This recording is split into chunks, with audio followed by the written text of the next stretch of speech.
Hi everyone. This is our carrot container from spring, and we waited a long time for the carrots to grow big in size.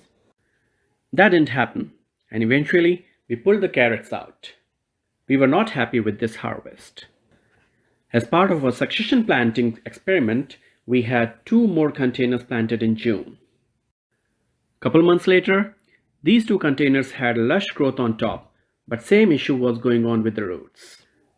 The carrots were not sizing up. So out of annoyance and desperation, we tried one last thing. What we are going to show today is something almost all gardeners are aware of.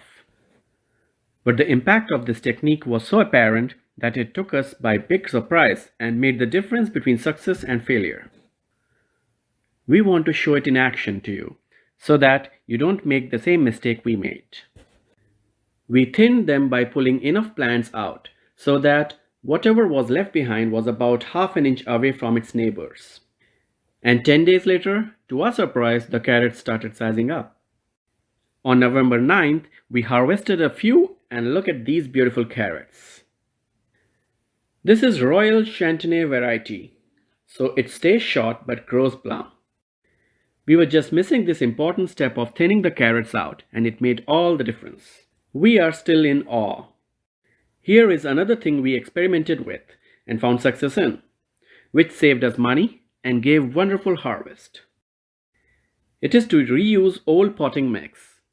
We are linking it on the screen, so do check it out.